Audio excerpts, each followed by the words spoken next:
सबसे पहले मैं बता दूं कि हमें इस भारत में हमें हिंदुस्तान के विरुद्ध जाना है, क्योंकि ये जो भारत है हमें इंडिया कहने में कोई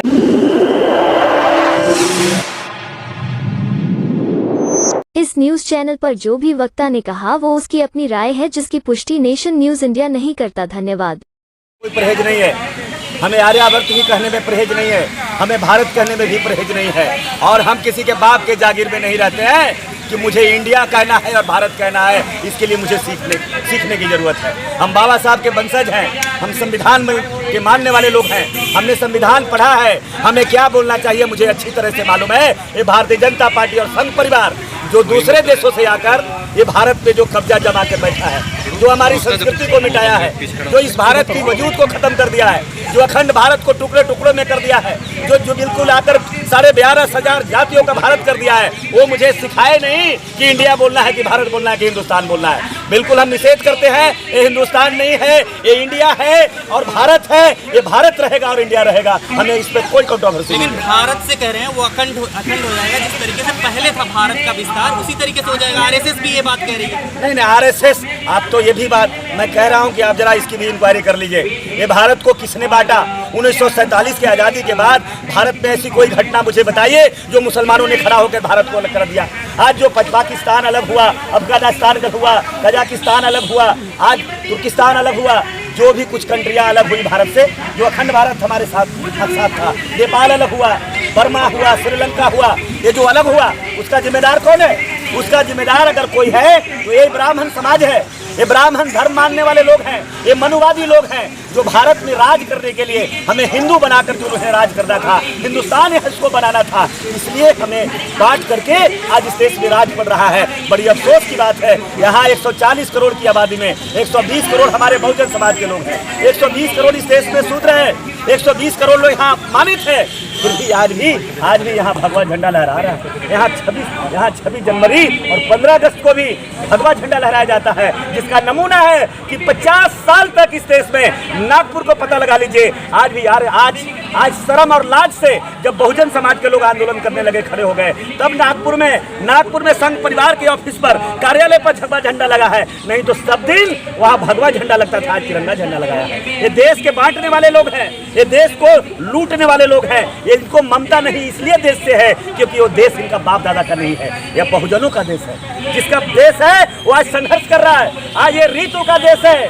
रीतु का पुरखों का देश है, SC, ST, OBC, NT, DNT, VJNT लोगों का देश है। उनको देश से मोहब्बत नहीं है, उनको देश से नफरत है। वो देश को औरंगजेब की तरह, बाबर की तरह, मुगल की तरह लूट कर और चूस कर जाना चाहता है अपने बाप के घर। इसलिए इस देश के बहुजनों सजग हो जाओ, तैयार रहो देश बचाने के लिए। अभी तो नौरक्षण खत्म किया है, सेंगोल लेकर के आया है, मनुवाद को लागू किया है, राम मंदिर बनाया है। आने वाले समय में ये संविधान खत्म करने वाला है। इसलिए 2024 को ध्यान रखना। 2024 से पहले मोहन भागवत जी का आज बयान आया है और बयान में आज कहा गया है कि 2000 साल से दलितों पर अत्याचार हो रहा है, जानवर से भी बदतर जिंदगी वो जी रहे हैं। मैं कहना चाहता हूँ, आपके चैनल से कहना चाहता हूँ, ब्राह्मण समाज के लोगों, अगर इतनी दया आ गया है तो मैं चाहता हूं तुम स्वर्ण कहना बंद कर दो, अपनी सर्टिफिकेट दलित का ले लो। और 1 महीना 1 साल में कह रहा हूं, हम तो 2000 साल मेरा बाप दादा वो जिंदगी जिया है, तुमने जीने पर मजबूर किया है। वो जिंदगी तुम एक दिन जी करके बता दो इस बारे में। एक दिन इंडिया अंग्रेजों ने नाम दिया है, इसलिए इंडिया हटाना है। कह तो रहे हैं कि हम भारत के संविधान में विश्वास करने वाले लोग हैं। इंडिया कहना हमारे लिए भले चुनावी कोई मुद्दा हो सकता है, स्टैंड हो सकता है। हमारे लोग कम पढ़े लिखे लोग हैं, बाबा साहब के शिक्षा का सिरनी का दूध सब लोगों ने नहीं पिया है। काश अगर उसको हम पी लिए होते तो उन्हें मौका नहीं मिलता। आज वो पत्रकारिता में 100% नहीं होते, न्यायपालिका में 100% नहीं होते, कार्यपालिका में नहीं 100% नहीं होते, तो उनकी जमाने आज बंद होती। आज इस देश के मीडिया पर रीतु सिंह दिखाई देती, अम्बेडकर दिखाई देते।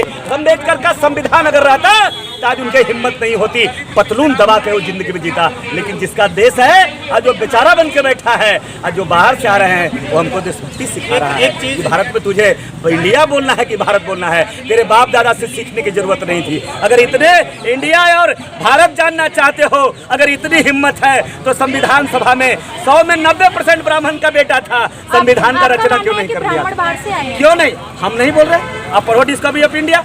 अगर मैं बोल रहा हूँ जवाहरलाल नेहरू का नाम, वो भी एक ब्राह्मण थे और वो भी अपनी पुस्तक में लिखा कि ब्राह्मण बाहर से आए हैं, और ये भी मोहन भागवत भी स्वीकार कर लिया है कि हम बाहर से आए हैं।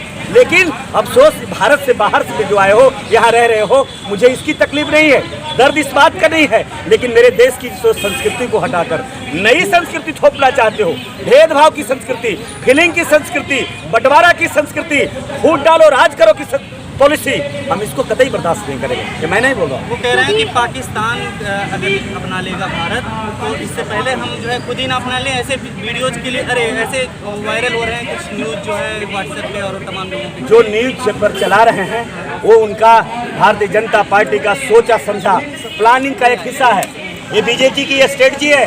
अब ये चुनाव आए हैं तो कल तो बोले थे भागवत जी कि हमारा दोष नहीं है, ब्राह्मणों का दोष नहीं है, नहीं भगवान का दोष नहीं है, क्योंकि जो जाति बनाया वो भगवान ने नहीं बनाया, ब्राह्मण ने बनाया।